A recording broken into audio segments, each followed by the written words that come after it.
I'm gonna open it. Let's start with that.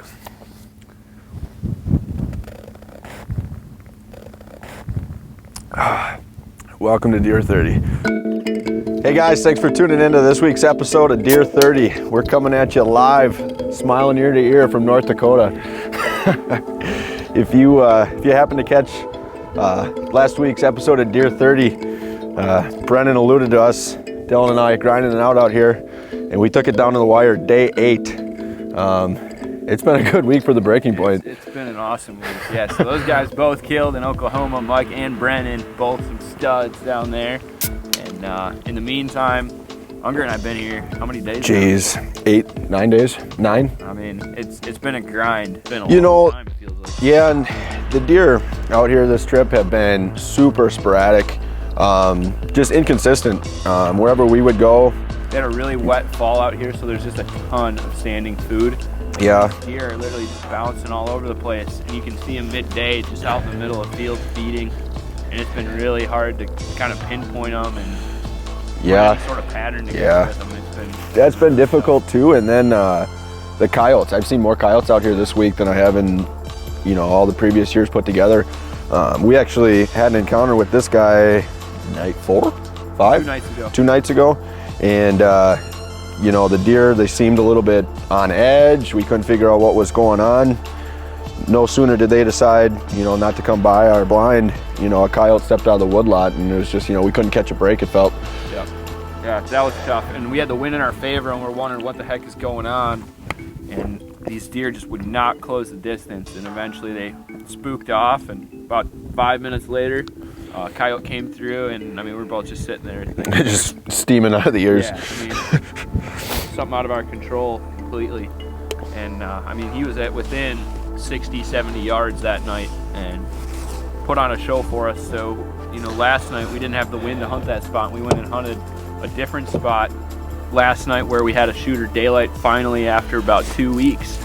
And low pressure night, just dead zone. We didn't see a single deer. Actually, we've had quite a few hunts this 9 days where we didn't see a single deer, and that's not typical for North Dakota late season out here. So tonight, what happened? Tonight was ideal weather conditions. We were sitting in the blind talking about how it reminded us of a hunt 2 years ago, same spot when I actually shot moose knuckle. The weather conditions were just perfect. Wind out of the northeast, just like there was that night. Snow flying. It was incredible. The deer were on their feet, and he came by about 21 yards. The rest is history. The VXR and the Schwacker knocked him down. He ran about 100 yards, and it was high fives. I lost it. I think I was just as excited as you were, because this has been a grind. And last night, to go home empty-handed would have been a quiet. It was ride. Mellow getting ready in camp tonight. A lot of pressure. It was like almost you're getting ready for a Super Bowl or something. You spent 8 days in the box of this guy that's smaller than a dorm room. No outside contact. It's a lot of pressure. I'm glad it all came together. You're freaking awesome. Yeah. Now back to Wisconsin for us.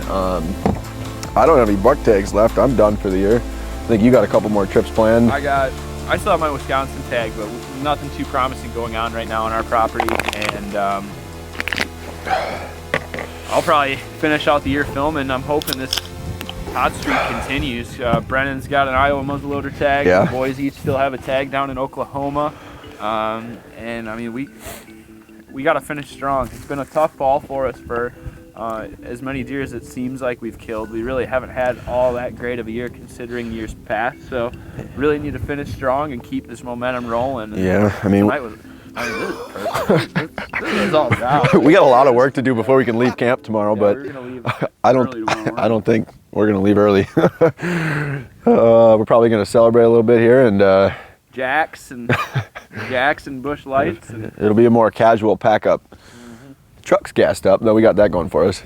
I should mention it's cold because that beer is slush at the bottom. Yeah, what is it like? I actually looked in your truck. It was 8 degrees, but the wind is just ripping. So, man, this has been a heck of a trip, dude. Thanks, man. Appreciate it. Thanks for tuning in this week's Deer 30. Catch you in the next round. Do you want to say, make sure you give us a like or a thumbs up? Is this your first time? Give the spiel. I can't do it like Brennan can. Brennan rattles that off perfect. Make sure you guys hit the like, subscribe if you haven't already for more of these Deer 30s and our other episodes. We really appreciate you sticking around.